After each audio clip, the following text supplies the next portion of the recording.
Hello, welcome to the third of my Vietnam live vlog series thing.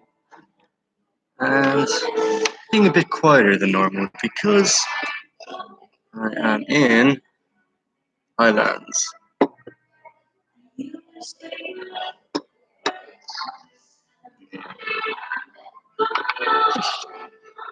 Just chilling upstairs in Highlands in Bin Hoa. Bin Hoa is a nice place. It's about 1 hour away from Ho Chi Minh City. And just chilling out here. I did one of my Pogfish live vlogs here as well earlier this week, and that turned out to be really good. So maybe I'll do another one of these, or these cafe things on my journey. And this is, of course, part of my journey. So we've got Ho Chi Minh City. Now we're in Bin Hoa. Next stop is going to be Quy Nhon. Quy Nhon. That will be the next step on my, I guess, my adventure from Ho Chi Minh City up to Hanoi. And yeah, just another thing to do. So it's good, and I might as well talk a bit about Bin Hoa. I'm pretty sure it's a city of 1 million people. I could be very wrong on that. But having said that, come on, Dublin is a city of 1 million people. So what makes Bin Hoa so, it's just so different to Dublin for a city of the same size. I mean, let's just check it here. Yeah, population of 1.2 million people. That's pretty good. But I would liken it more to like Bray or Greystones, if that makes sense, because it's it's 30 kilometers outside of Ho Chi Minh City, so it very much serves as a commuter city for the big city. So imagine if Bray had 1 million people. Imagine if Greystones had 1 million people, or hell, even if Swords had 1 million people.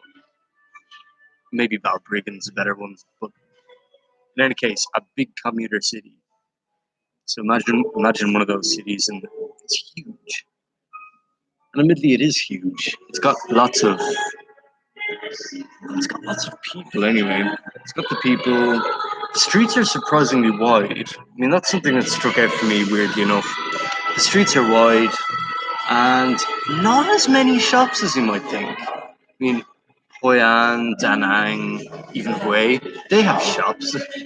Here, you could count the number of kind of standard grocery stores like Circle K, Family Marts, and Vinmart. Jeez, I haven't seen them in a while. Can't wait to go to Hanoi to see those again.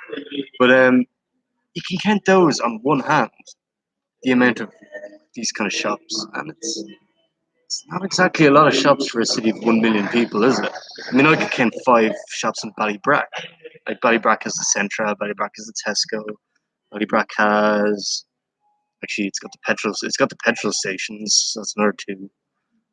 Ballybrack is more standard shops than Bin Hoa, like a city of 1 million people. It'll never cease to amaze me, that little thing about it. But there is admittedly there's a big C, which is huge, as it is, and there is a Vinmart Plus, or just standard Vinmart, which is big. So it's not too bad. And so it's a lot more authentic than most of the cities I've visited. Like it feels like like a place where Vietnamese people live, and like tourists are just sort of like weird. It's weird to see tourists in this place. You know, I've only seen like 3 other expats here in my 5 days here. In Ho Chi Minh City, if you're in Tao Dien or even in District 1, you will find people everywhere. And you'll just find expats, and they just do the expat things of going to bars, going to shops, chatting up lovely Vietnamese ladies of the night, probably, knowing them. But yeah, it's not a tourist town by the slightest, and it's not really friendly to me. Like it's not exactly an expat place to stay. They say though that there's quite a lot of things to do. I found the swimming pool here, and that's probably been my favorite thing all week. Is just swimming and swimming again. Reminding me of Loughlinstown, but if Loughlinstown was sunny and it's 30 degrees. Do your breaststroke, do your front crawl, you'll be fine.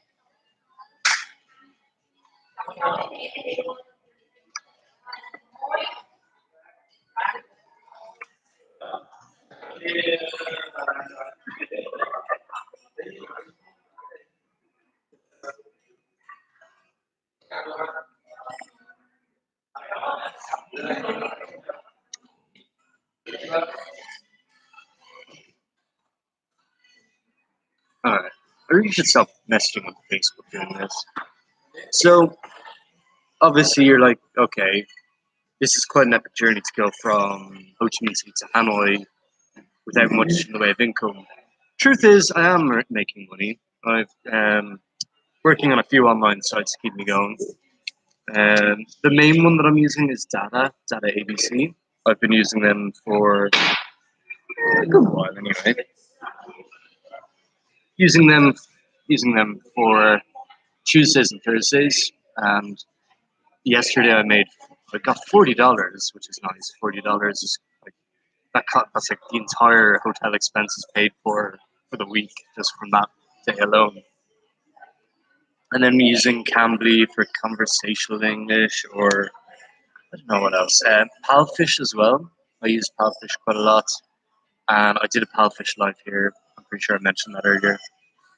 But Palfish is just getting oversaturated. There's too many teachers on it, and it's a bit sad to say that because the lovely Laura Davis, if you're watching this, you've just joined Palfish.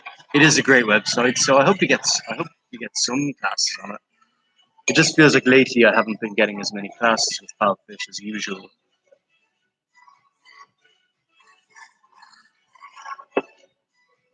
You know, if like long time people will know that I'm not a coffee fan, but Vietnamese coffee is absolutely fantastic. They say the Highlands coffee is it's their version of Starbucks basically, and show you around. It's very nice. So it is like Starbucks, maybe a bit more like maybe more like Insomnia or Cafe Nero. I haven't been to Cafe Nero in a long time. Last time I was there was to see Kim for Christmas for catch-ups, and I hope to see you again, Kim. It's been a long time. Again, summertime fun. We'll have some fun.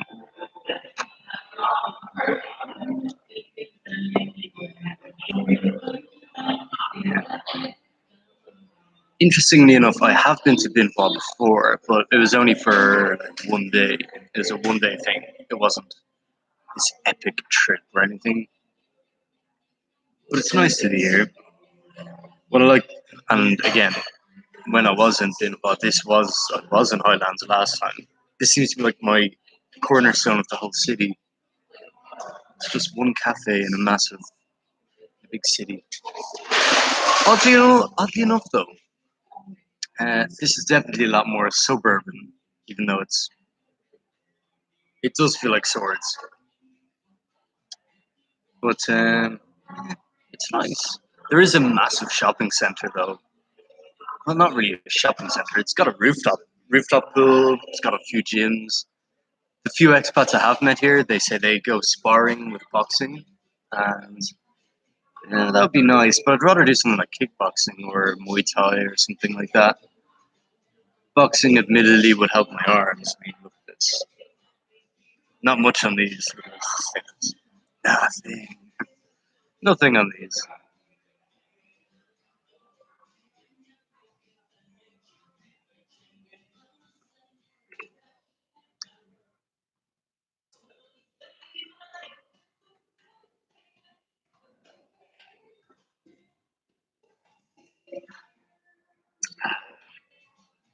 So, yeah, pretty much. I feel like I'm talking a bit more on this one than the previous live, which is probably a good thing.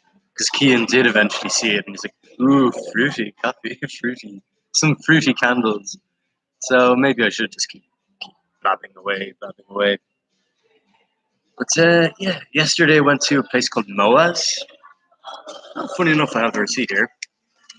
Uh, got to the Moas, I should say. I got I had my first proper salmon, a grilled teriyaki salmon.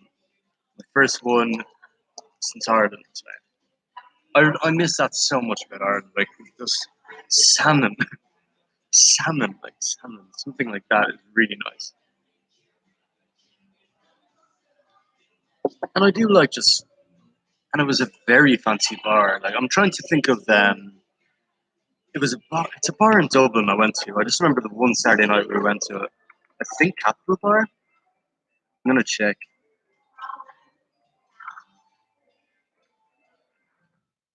Yeah, the Capital Lounge. It reminded me of that, Moaz. Capital Lounge. Very similar interior set. Like it looked almost the same. The only difference that Capital Lounge had or did they? Maybe I'm forgetting this, but it had some form of dance floor, and that wasn't in Moa's. Like this was just a very fancy, swanky bar, which just so happens to be in Benoit. Like I'd probably come here again. Capital Lounge, yeah, cocktail bar, Ainger Street. And the other difference between that and between Capital Lounge and Moa's, it's cheap. It's cheaper. Like it only costs like $3 for a full pint of dark red craft beer, which is quite an interesting price, like $75,000. And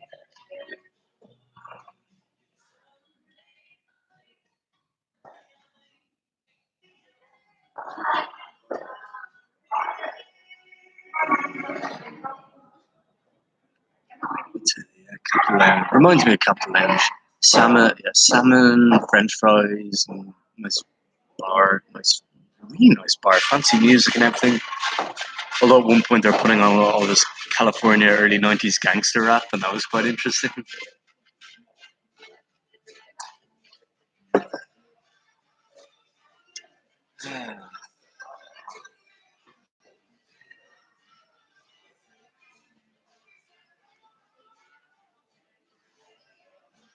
Ooh, oh, Chemical Brothers released a new album.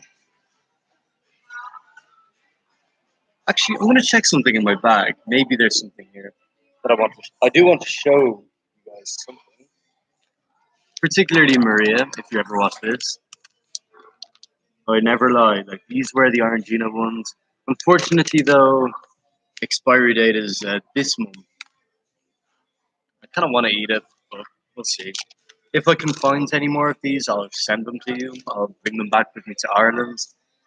I really regret not bringing them back last time, but we'll see. My brain is very stupid.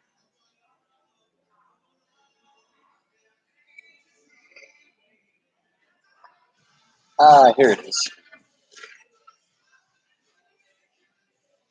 This was one of the sweetest things I got. I was leaving Hootech this week, and basically, okay, don't send me anything. Send me nothing. Send me nothing. And my family still sent chocolate, and of course, the chocolate melted into everything, as it does. Particularly white chocolate, which is annoying because, like, if you know me, that is my favorite. But what can you do? I still have the chocolate orange, and that's in the fridge. I'm gonna have that on Easter Sunday because that's for the family. They sent me this beautiful card. I love this card. Easter wishes from Ireland with, I'm gonna call it Coco. I had a pet called Coco, best rabbit ever. Easter wishes, the bunny rabbit, and then it's from the family sending Tiger and Mary, or maybe this one's Tiger, this one's Mary. But I love when they do that. I love the little cat drawings. It's so cute. It's really sweet. Thank you so much. It's really sweet. I love it so much. And Easter is the time where I think of family a lot. I mean, last Easter in Hanoi, I bought Dalat, like red Dalat wine and some bread. And funny enough, Hillary of all people was like, "Oh, very good, very good. Look at you with your bread and wine for Easter." Like they don't celebrate it in Vietnam at all. Like they just don't. It's nice to have a reminder because Easter is one of the. I have a good time with Easter. It always has happy memories in the back of my head. Like even going back to maybe 2010, 2011, like I got Assassin's Creed 2 as a present from Maria. Like, thank you for giving her a portal. I mean, that was really nice. and it's kind of stuck in my head. That particular moment, think of Easter. But yeah, Easter, it's only a few weeks away, so maybe there'll be some Easter eggs in Vietnam. Maybe there will, maybe there won't.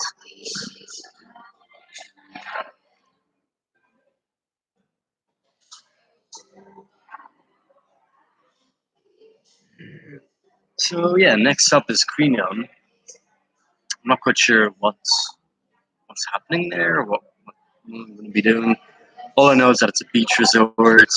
The lads up north have said it's basically like Kerry, but if it's sunny. So that sounds promising. I always like the sound of that.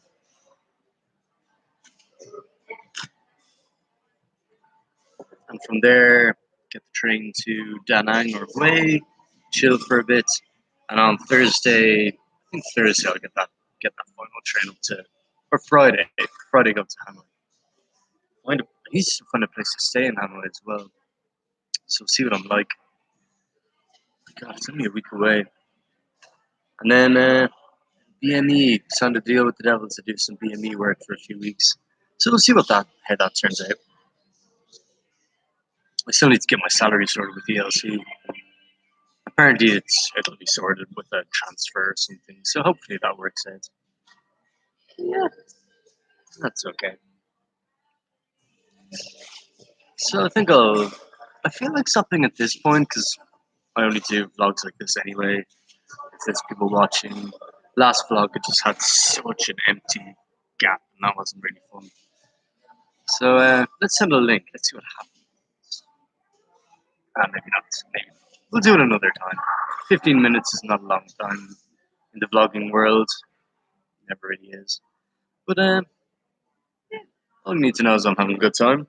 Put on my bracelets, put on my phone. Do I have it? Oh no! Oh no! No! No! No! No! And I have the one and only Shamrock. Yeah, so having a good time. So yeah, if you like these lives, I'll do another. I'll probably do another one in Queen Yon, probably from the hostel because why not? I'll have some fun in the hostel. And yeah, we'll see you soon. So thank you for watching, and we'll see you soon.